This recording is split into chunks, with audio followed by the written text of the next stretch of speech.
Todos zombaram de mim no casamento da minha irmã, riram das minhas cicatrizes e sussurraram segredos cruéis, até que o noivo interrompeu o brinde, encarou todos os presentes e falou coisas que jamais imaginaríamos. Olá! Seja bem-vindo! Curta, se inscreva e ative as notificações. Fazia exatamente 9 meses desde que assinei os papéis do divórcio e, ainda assim, eu evitava espelhos. Não porque sentia vergonha do meu reflexo, mas porque, toda vez que via meu rosto, lembrava da mulher de quem ele havia desistido. Meu nome é Mariana e tenho 38 anos. Já fui esposa, companheira, para sempre de alguém. Agora, eu era a divorciada, um título sussurrado entre parentes nas reuniões de família. Quando recebi o convite para o casamento da minha irmã mais nova, Beatriz, que todos chamam de Bia, eu soube que seria difícil comparecer.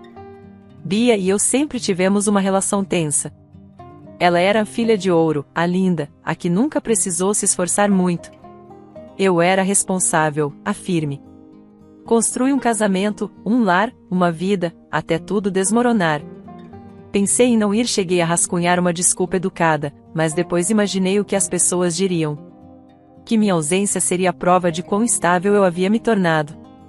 E, pior ainda, eu sabia que minha mãe, Judite, nunca me deixaria em paz se eu faltasse. Então marquei hora no salão, fiz cachos no cabelo e vesti um vestido azul marinho que ficava justo o suficiente para me lembrar de que eu ainda estava aqui, ainda tentando. A cerimônia aconteceu em uma antiga fazenda no interior de Minas Gerais, colunas brancas, jardins extensos e aquele tipo de recepção com tenda que a gente só vê em revistas. Bia não economizou em nada. Enquanto me aproximava do local onde todos se sentavam, consegui avistar minha irmã por entre os convidados, rindo com as madrinhas, radiante e perfeita. Ninguém notou minha chegada, ninguém me ofereceu lugar. Sentei-me sozinha, nos fundos. Durante a cerimônia, mantive um sorriso fixo no rosto.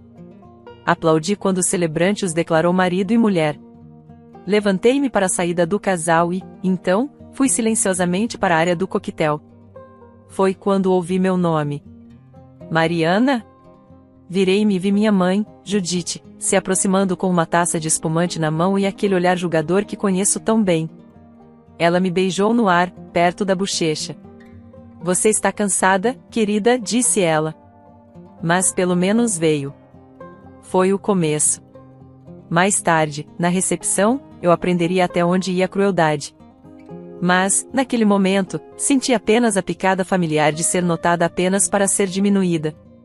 Balancei a cabeça, pedi licença e fui ao banheiro, segurando a bolsa como se fosse um escudo. Eu não chorei. Ainda não. Isso viria depois, quando começassem os discursos. O jantar foi servido sob uma tenda de seda branca, pontilhada de luzes, com as mesas dispostas em perfeita simetria. Encontrei meu nome no cartão de lugar, lá no final, perto do sistema de som, mas longe da mesa dos noivos, a famosa mesa de excedentes, como meu primo Gustavo costumava brincar. Sentei-me ao lado de parentes distantes que não via desde o ensino médio e de um casal cujos nomes eu nem lembrava. Sorri educadamente e bebi meu vinho, sentindo-me mais um acessório do que uma convidada. Logo depois de retirarem o prato principal, começaram os brindes. A madrinha de Bia, Camila, uma loira que construiu carreira no Instagram, foi a primeira. Ela se derreteu em elogios sobre como Bia era a mulher mais leal e radiante que já conhecera, e como, desde o momento em que ela conheceu André, todos sabiam que ela encontrara seu para sempre. Aquela expressão, para sempre, pesou no meu peito. Então, minha mãe pegou o microfone. Judite ajeitou o chale de grife, ergueu a taça de vinho e começou. A minha linda filha, Beatriz. Você sempre foi a luz de qualquer lugar onde entra. Sempre nos fez rir. Tão brilhante, tão cheia de vida, e agora encontrou um homem que enxerga isso também. Ela parou e lançou um olhar na minha direção. E eu sei que nem todo mundo encontra esse tipo de amor. Alguns casamentos acabam. Às vezes, certas pessoas simplesmente não nasceram para ser esposas. Mas a Bia? Ah, ela nasceu para isso. Alguns convidados riram baixinho. Minha garganta se apertou. Olhei para meu colo, prendendo o guardanapo com tanta força que meus nós dos dedos ficaram brancos. Judite continuou, impassível. Sempre disse que uma das minhas filhas herdou minha elegância. A outra, bem, herdou minha teimosia. Desta vez a risada foi mais alta. Judite sorriu como se tivesse contado a piada mais encantadora. Senti como se tivessem arrancado o ar dos meus pulmões. Então Bia se levantou. Só quero acrescentar, disse, pegando o microfone da nossa mãe, que ver minha irmã passar pelo divórcio me ensinou uma coisa: se você não traz valor para a mesa, não se surpreenda quando não for convidada a ficar. Houve suspiros, algumas risadas desconfortáveis, e depois um silêncio pesado. Minhas mãos tremiam debaixo da mesa. Podia sentir os olhares em mim, curiosos, piedosos, divertidos. Tentei esboçar um sorriso, algo que mostrasse que eu não estava destruída, que eu era forte. Mas não consegui. O noivo, André, pegou o microfone em seguida. Mal olhei para ele, eu já estava me preparando para sair, talvez ir ao banheiro até servir a sobremesa. Mas a voz dele cortou o silêncio, firme e clara. Me desculpem pelo que fizeram. Eu não sabia que ia acontecer nada disso. E, Mariana, ele se virou para mim, com uma expressão séria, você não merecia nada disso. Foi a primeira vez que alguém pronunciou meu nome com bondade naquele dia. Fiquei olhando para ele, atônita. Bia abriu a boca, chocada, Judite estreitou os olhos. Eu, imóvel, pequena, me perguntava o que ele queria dizer. Por um momento, ninguém se mexeu, como se o tempo tivesse parado, garfos suspensos no ar, taças semi-erguidas, bocas abertas. As palavras de André pairavam sobre nós como uma neblina teimosa em não se dissipar. Os dedos de Bia agarraram a beirada da mesa dos noivos, o sorriso dela, polido e calculado, ameaçou desmoronar. Ela tentou dar uma risada nervosa. Ah, o André só está sendo gentil. Ele odeia clima tenso. Mas ele não sorriu. Inclinou-se de novo para o microfone. Não, Bia. Aquilo não foi gentileza. Foi maldade. E vocês riram como se fosse entretenimento. Senti meu rosto queimar, não de vergonha, mas de confusão. Por que ele estava fazendo aquilo? Mal nos falamos até então. Judite se levantou de repente, arrastando a cadeira no chão. Chega! Isto é um casamento, não uma sessão de terapia. Ela bateu palmas para o DJ, que se atrapalhou para reiniciar a música. Tomei isso como deixa para ir embora. Levantei-me discretamente da mesa e saí da tenda, caminhando por um caminho de pedrinhas atrás do jardim. Eu não queria pena. Não queria olhares. Queria só ar. Atrás de mim, a música recomeçou, algo do Tom Jobim, bem suave. Passei por roseiras e lanternas, seguindo até um pequeno lago que Bia insistira em iluminar para a estética das fotos. Meus saltos afundavam na grama. Sentei-me na beira de um banco de pedra e deixei a noite engolir as lágrimas que eu segurara durante o jantar. Então ouvi passos. Mariana? Virei-me. Era André, sem paletó, a gravata frouxa. Parecia outra pessoa, menos a noiva e mais a um homem de verdade. Não quis piorar as coisas, disse ele, parando a alguns passos de distância, mas não consegui ficar ali parado vendo aquilo. Fiquei em silêncio por um segundo longo demais. Por quê? Perguntei, finalmente. Ele suspirou. Porque eu sei como é ser alvo dos outros, ser o saco de pancada de alguém. Vi seu rosto quando riram de você. Lembrou o rosto da minha irmã, quando nosso pai a humilhava na frente dos outros. Os olhos dele eram gentis, honestos. Não sei da sua história, ele continuou. Mas percebi como a Bia e a Judite trataram você. Aquilo não é amor, é encenação. Engoli em seco. Ninguém jamais falará tão abertamente sobre a minha família. Obrigada, eu disse, baixinho. Acho que ninguém nunca me defendeu desse jeito. Não em público. Ele abriu um leve sorriso. Eles deveriam. Você merecia mais. Ficamos em silêncio, um silêncio que aliviava em vez de pesar. Então, do outro lado do jardim, a voz de Bia nos chamou. André? Não era doce nem brincalhona, mas sim cortante. Preciso ir, ele disse, levantando-se. Mas eu quis dizer o que disse. Enquanto ele sumia na escuridão, continuei sentada, sem saber se sentia gratidão ou receio. André havia acabado de se casar com a minha irmã, e, ainda assim, em poucos minutos, me fizera sentir mais vista do que em todo meu antigo casamento. Na manhã seguinte, acordei com uma mensagem da Bia. Obrigada por estragar meu casamento. Espero que esteja orgulhosa. Por favor, vá embora antes do meio-dia. Senha bom dia, senha obrigada por ter vindo. Apenas mais um tapa na cara, entregue digitalmente. Arrumei minhas coisas em silêncio. Eu não tinha levado muito, só uma mala de mão e outra com o vestido. Fechei o zíper devagar, esperando uma mensagem de desculpas que nunca chegaria. Antes de sair do hotel, olhei no espelho do corredor. Meus olhos estavam inchados, mas eu endireitei a postura mesmo assim. Não deixaria que essas mulheres me quebrassem de novo. Na recepção, fiz o check-out sem alarde. Pensei em deixar as malas ali e ir tomar um café próximo, mas temi esbarrar em minha mãe ou, pior, em Bia. Então fui embora. O ar estava fresco para uma manhã de verão, e o silêncio me fazia bem. Quando cheguei em casa, 4 horas e 2 baldeações depois, joguei o celular no sofá e me larguei ao lado dele. Não queria ver as fotos do casamento nas redes sociais. Não queria ouvir ninguém que tivesse estado lá. Mas o silêncio não durou.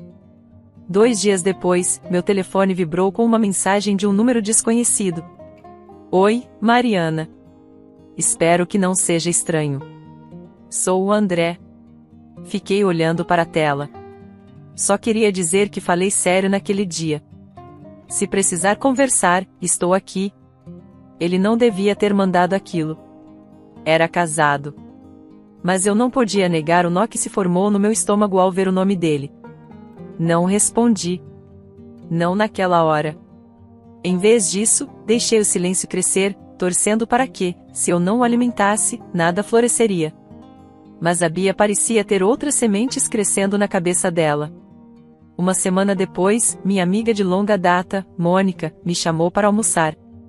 Eu estava feliz por ter alguém com quem falar. Sentamos, pedimos uma salada e ela me olhou daquele jeito que só amigos de muitos anos fazem. E então, o casamento da Bia? Dei um sorriso forçado. Foi um desastre. Ela concordou. Ela tem postado várias fotos nos stories, mas nada sobre o André. Foto sozinha, com hashtag de amor próprio e vida independente. Ontem, postou uma frase do tipo, antes só do que mal acompanhada. Tem certeza de que está tudo bem com eles? Não respondi. Não contei nada sobre a mensagem do André. Não contei a ninguém. Parte de mim queria apagar aquilo, fingir que nunca aconteceu. Mas outra parte, que eu não admitia nem para mim mesma, relia as palavras dele antes de dormir. Mais tarde, naquela noite, finalmente respondi. Oi. Obrigada pela mensagem. Agradeço por ter me defendido. Significou mais do que você imagina. Ele respondeu em poucos minutos. Por nada. Sério. Sei que família pode ser complicada. E depois? Espero que não sou estranho, mas você me lembra alguém forte, mesmo que ainda não perceba.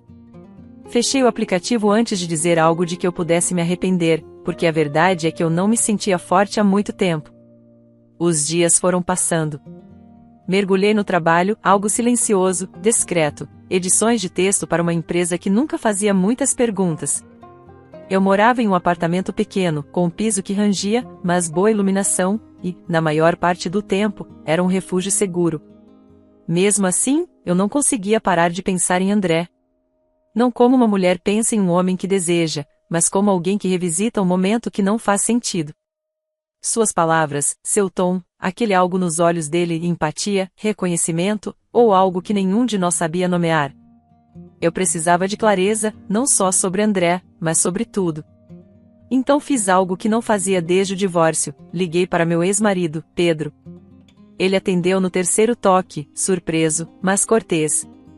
Mariana? Nossa, faz tempo.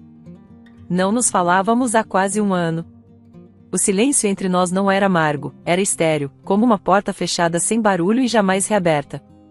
Não estou ligando para falar sobre nós, eu disse. Só, preciso lembrar quem eu era quando terminamos.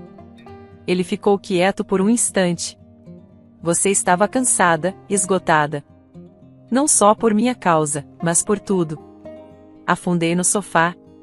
Você alguma vez me amou? Outra pausa. Amei. Mas não sabia amar você do jeito que precisava. Simples, sem drama, sem pedido de desculpas. Apenas a verdade. Conversamos mais alguns minutos sobre o emprego novo dele, a mudança para o sul do país. Ele não comentou se estava com alguém, e eu também não perguntei. Quando desligamos, não chorei.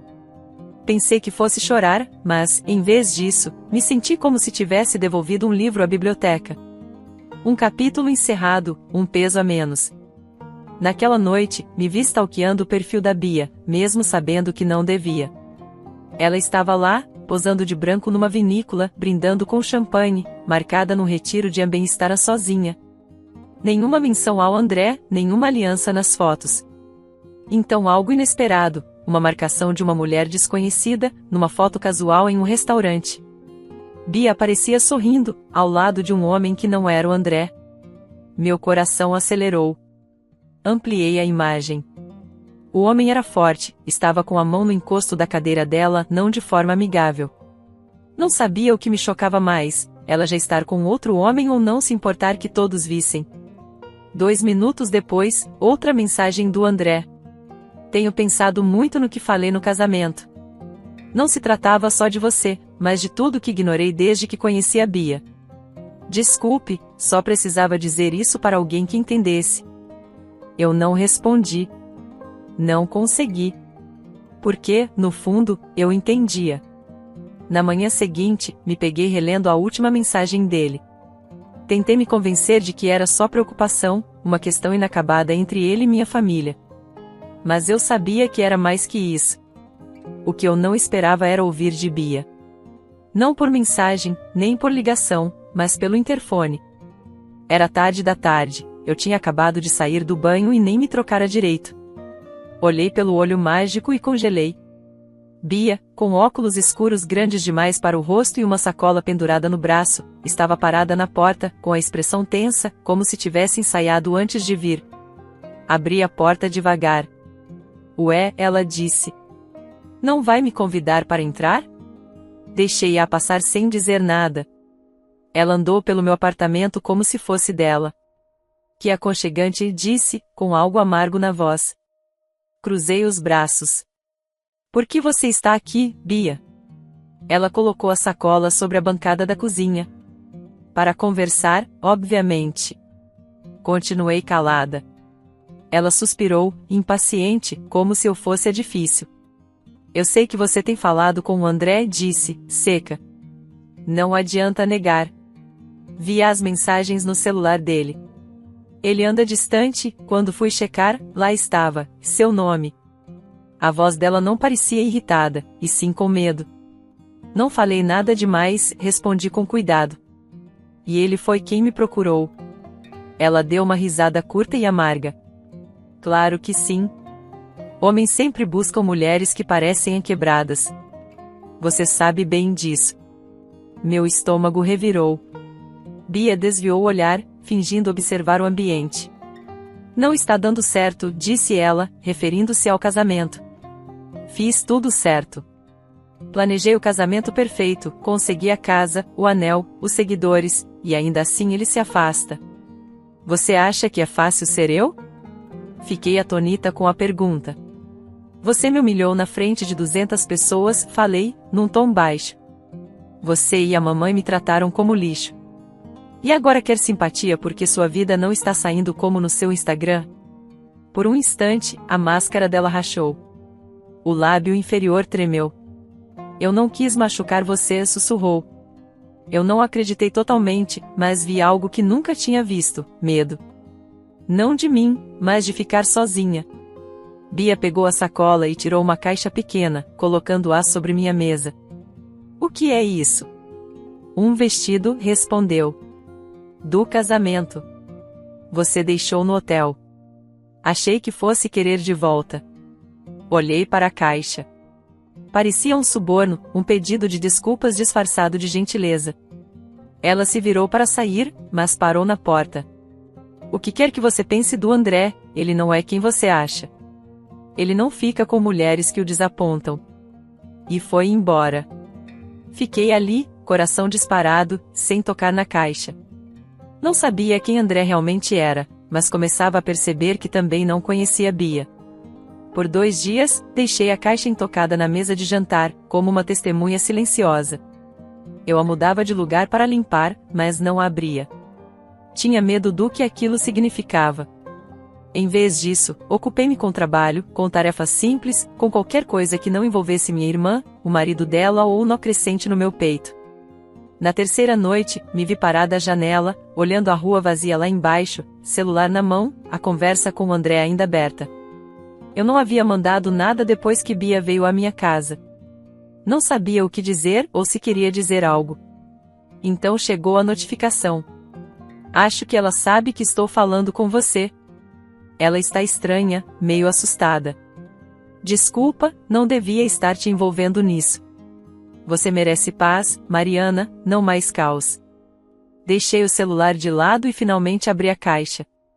Lá estava o vestido azul marinho que usei no casamento, lavado e passado a seco, dobrado e embrulhado em papel de seda. Sem bilhete. Segurei o tecido contra o peito. Era só um vestido, mas parecia mais pesado agora. No dia seguinte, Mônica me ligou. Ela estava em um café perto de casa e perguntou se eu queria encontrar com ela. Eu disse que sim, aliviada pela distração. Vesti um cardigã correndo e fui. Diante dos cappuccinos, ela me estudou com aquele olhar de amiga. Você está parecendo alguém que faz de tudo para não parecer nada. Tentei rir. Tão óbvio assim? Ela assentiu. Pode me contar, viu? Então contei.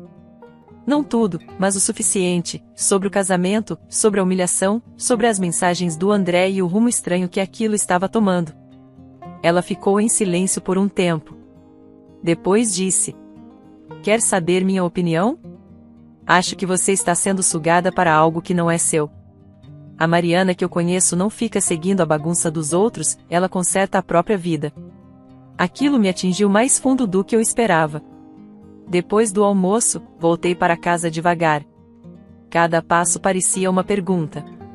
Cada lembrança da voz de André, das lágrimas da Bia, do desprezo da minha mãe, ecoava mais alto na minha cabeça. Naquela noite, mandei uma mensagem para André.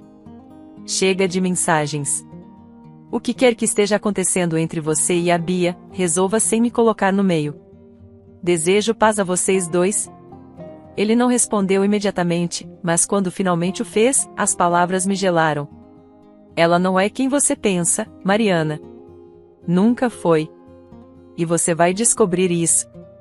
Passaram-se 3 dias. Nenhuma mensagem, nenhuma batida inesperada na porta, nenhum pedido de desculpas disfarçado em caixas. Voltei a caminhar, a cuidar da casa, a cozinhar. Pela primeira vez em meses, comecei a me sentir eu mesma de novo. Quietamente me curando, costurando aos poucos as partes rasgadas da minha vida. Então chegou o e-mail com um assunto, urgente, fotógrafo do casamento, follow-up. Quase apaguei sem abrir, achando que fosse spam, mas reconheci o nome do remetente, Otávio Duarte, o fotógrafo. Lembrava dele pelo crachá na mesa dos fornecedores. Abri a mensagem. Oi, Mariana. Espero que não seja intrusivo, mas quis falar direto com você. Acabei de terminar de editar as fotos do casamento da Bia e do André. Há uma em especial que você precisa ver. Não me senti confortável em colocá-la no álbum principal. Abraço, Otávio. Meu coração disparou. Anexo, um único arquivo JPG nomeado DSC_0472. Hesitei, mas cliquei. A foto abriu lentamente, como se soubesse do seu próprio peso. Havia sido tirada depois dos discursos, naquele breve e confuso silêncio antes de a música recomeçar. Em primeiro plano, eu estava sentada à mesa, meio de lado, claramente abalada, as mãos entrelaçadas no colo. Mas, ao fundo, ligeiramente desfocado, aparecia André, e ele não estava olhando para Bia. Ele estava olhando para mim. Não apenas olhando, mas encarando, concentrado, firme, com um olhar que dizia tudo sem dizer nada. Fechei a imagem e me levantei, coração aos pulos. O que eu supostamente faria com aquilo? Seria empatia, curiosidade ou outra coisa? No dia seguinte, a foto já tinha viralizado, não na versão que recebi, mas em um recorte que mostrava só o André, no meio do brinde, fitando alguém fora de quadro. Um convidado publicara com a legenda: quando o olhar do noivo diz o que os votos não disseram. Ao meio-dia, sites de fofoca de casamento já estavam repercutindo. À noite, tinha mais de 200.000 compartilhamentos. Mônica me mandou uma mensagem. Mariana, é você naquela foto? Não respondi. Logo depois, uma ligação de número desconhecido. Deixei cair na caixa postal. A mensagem foi curta e arrepiante. Era Bia. Você acha que é inocente em tudo isso? Espera só, Mariana. Você não faz ideia do que ele é capaz. Não dormi aquela noite. A cada vez que eu fechava os olhos, via o olhar de André, não o da foto, mas um olhar frio, que minha imaginação criava, distorcido pelo aviso da Bia e pelo silêncio que se seguiu. Pela manhã, meu e-mail estava abarrotado. Convites de blogueiros, de um podcast de fofocas, de um site de celebridades querendo a meu lado da história. Ignorei todos, menos um, que se destacava, uma mensagem de Luísa Gonçalves, com o assunto por favor, leia. Já passei pelo que você está passando. As palavras dela eram cautelosas, bem colocadas. Ela disse que viu a foto, que conhecia o André e que um dia esteve noiva dele. Terminaram sem escândalo, mas não sem cicatrizes. Ele é encantador, até decidir que você é um empecilho. Ele não deixa marcas visíveis, mas isso não significa que elas não existam. Antes que eu pudesse responder, meu telefone tocou. Era minha mãe. Mariana, soltou ela, sem nem cumprimentar. O que você fez? Eu não fiz nada. A Bia está histérica. Ela diz que você está tentando destruir o casamento dela, que sempre foi invejosa, que planejou isso desde o início. Ela me mandou o vestido, retruquei, sentindo a voz embargar. Veio até meu apartamento. Foi ela quem começou. Ouvi minha mãe respirar, irritada. Ela é sua irmã. Eu sei, respondi, baixinho. E passei a vida inteira pagando por isso. Judite desligou na minha cara. Fiquei olhando para o telefone. Eu não tinha mais medo da Bia. Mas começava a temer a verdade. Não planejava falar no brunch que a Bia organizou. Ela havia convidado minha mãe, algumas amigas e madrinhas para o que chamava de controle de danos. O casamento estava desmoronando, a internet inteira comentava, e ela estava desesperada para recuperar a imagem. Fui porque estava cansada de me esconder. Ao entrar no restaurante, todas as conversas pararam. Judite nem me olhou. Bia estava com o rosto neutro, mas os olhos ardiam com algo que parecia fúria, mal disfarçada pela maquiagem. Sentei-me em silêncio. Bia se levantou, fez um discursinho, agradeceu a presença de todos, afirmou que estava tudo bem e que a mídia tinha distorcido um momento em família. Então virou-se para mim. Mariana, querida. Você gostaria de acrescentar alguma coisa? Levantei-me. Minha voz não tremeu. Quero dizer que cansei de ser a culpada fácil. Você zombou do meu divórcio na frente de 200 pessoas. Você e a mamãe me trataram como lixo. E agora quer que todos sintam pena de você porque sua vida não é mais perfeita como no Instagram? Houve um barulho de talheres caindo em algum lugar. Continuei. Eu não roubei seu marido, Bia. Você o perdeu sozinha. Virei-me para Judite. E você, viu tudo e não fez nada. Criou 2 filhas, uma para ser adorada, a outra para ser tolerada. Espero que sinta orgulho disso. Então tirei o celular do bolso, abri o e-mail da Luísa e coloquei na frente da Bia. Acho bom você ler isso. Depois, pense bem sobre o homem com quem se casou. E fui embora, sem olhar para trás. Sem parar quando Bia gritou meu nome, sem me importar se Judite bateu o copo na mesa, sem ouvir o silêncio espantado que desabou sobre o restaurante como uma cortina no final de uma peça. Lá fora, o céu estava nublado, mas o ar parecia novo, fresco. Eu não tinha todas as respostas, mas tinha meu nome de volta e não ia deixar que mais ninguém reescrevesse a minha história.